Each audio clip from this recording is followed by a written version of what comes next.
Social welfare policy in the 19th century, 1789 to 1902.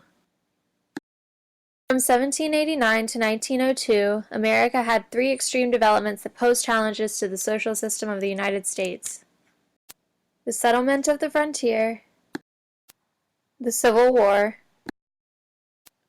and the development of the industrial system.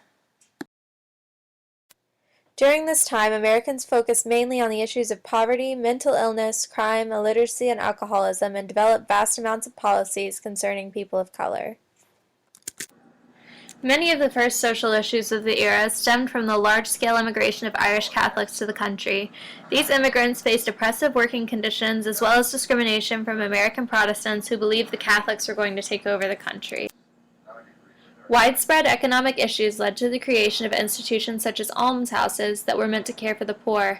These institutions were found to be overcrowded and extremely unsanitary.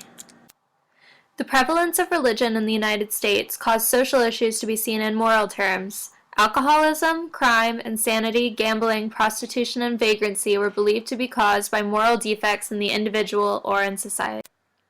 There was little to no understanding of mental illness. Dorothea Dix attempted to gain federal funding for mental institutions, but only achieved success in the governments of individual states. Three kinds of social policies were developed by Americans in the early and mid-19th century. 1. Moral treatment to prevent sinful lifestyles.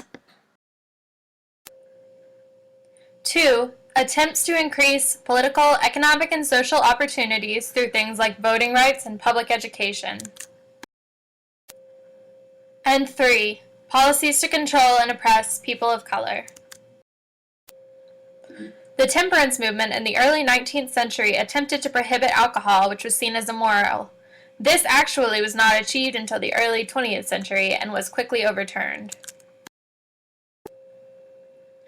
Paupers were also seen as immoral. It was widely believed that they brought their poverty on themselves by immoral behavior, and therefore many Americans believed that people could be deterred from pauperism, which was not the truth. These people needed help that they would not receive. Prisons were reformed to instruct prisoners on proper behavior, and new institutions were built to remove children from prisons and poorhouses.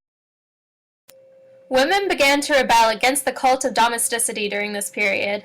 The Seneca Falls Convention and the issuing of the Declaration of Sentiments occurred in 1848, and the first wave of feminism rose. A massive genocide against Native Americans began under Thomas Jefferson's removal policy and continued under Andrew Jackson. Native Americans were forcibly removed from their homes and sent west. Many of them died in transit. Racism raged rampant through America's dealings with Mexico, as well as the enactment of the Chinese Exclusion Act of 1882 and the ever-present issue of slavery. The Civil War was brought about as a culmination of the want to secure land and political power, a sense of nationalism in the North, and the Northern desire to abolish slavery.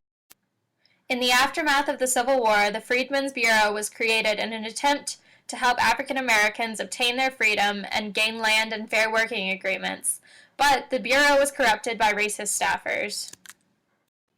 The 13th, 14th, and 15th Amendments were also passed, formally abolishing slavery, providing equal protection to all citizens, and establishing universal suffrage for all adult males.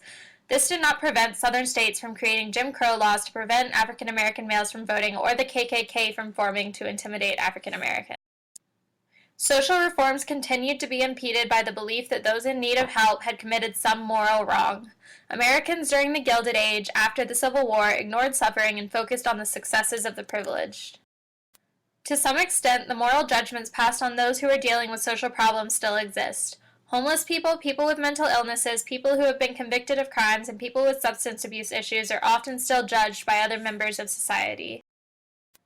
We, as an American public, need to come to recognize that these problems are not brought on by any moral fault, but by a society that does not offer enough help. Created using Powtoon.